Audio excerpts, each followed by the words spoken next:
Mr. Chairman, you really started this whole thing called net neutrality, albeit as principles, and to your credit, I think. And it was really under Title I. During the Obama years, we, of course, moved to Title II, and we're back at Title I now. Do you foresee that in the Rosenworcel FCC, we might move once again to Title II? And if so, what would be your reaction to that? Well, I got to admit, my first reaction is to sigh, because I think this has to be about the sixth turn of the net neutrality merry-go-round. And I'm probably speaking for more people than myself who say we're sort of exhausted by it, bored by it, tired of it, somewhat sick of the ride. And to be honest, I think with good reason. I think net neutrality lives on after 2 decades more as a product of a culture of misinformation and distorted storytelling that's very light on facts and very heavy on emotion and fear.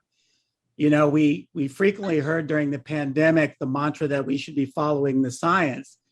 Well, that's a good mantra here too. Science depends on the scientific method. And, there was an asserted hypothesis 2 decades ago that ISPs had an incentive and an ability to engage in this kind of blocking or content interference effort. And there were very few facts or evidence available to substantiate that hypothesis, but we nonetheless proceeded on a path to regulate against it.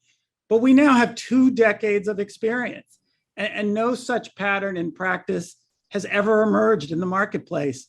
And in fact, the PI rules, which repealed the latest set of net neutrality rules, are almost 5 years old, and there's been no pattern of harm observed.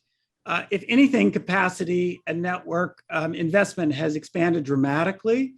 From 2017 to 2020, I think the percentage of cable's footprint with a gig surface has gone to 800%, from 10% to 84% in the same amount of time. Look, I think it's important to just say some truths about this. Net neutrality was a bit of a Trojan horse that I think was rolled into Washington a lot by the big tech community, who feared obstacles in their kind of continuing march to dominance. And at the time, I think a lot of policymakers, let's be frank, worshiped this crowd and fully invested in their vision. They believed them, they trusted them. I think the commission and the Obama administration believed these companies and their services were infinitely good and virtuous. And we're finding out that's not true. We're finding out that there's very substantial harm as a consequence of their growing dominance. I watched with interest last week as President Obama gave a very compelling speech about misinformation. I wish during their tenure they were equally as concerned with their growing strength, because they weren't. And I think we've seen today that the real gatekeepers in the internet ecosystem are these tech armies that fundamentally got inside the walls.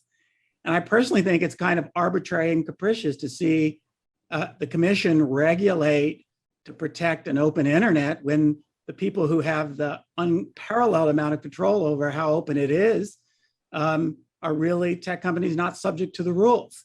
We see Elon Musk buying Twitter on the assumption that there's too much blocking going on in the expression of free speech. So I just don't know how a country can attest to being concerned about those objectives, but approach it by only regulating a small part of the industry ecosystem that has no demonstrated pattern of engaging in that content. And then let me just wipe this up, because this is a special issue for me. A couple other points that I think are worth making. It's a massive distraction. It's going to take a lot of time. It's going to take a lot of effort. It's going to take a lot of resources. A lot of controversy is going to be spilled on net neutrality. And whatever the consequences of the rulemaking, it's not going to make a whit of difference in the marketplace, but it's going to be a massive distraction from the 2 critical internet priorities of our day.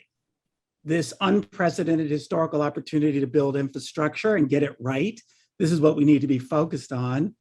And the important work of curtailing excessive power in the hands of big tech companies, which is the focus of Congress today.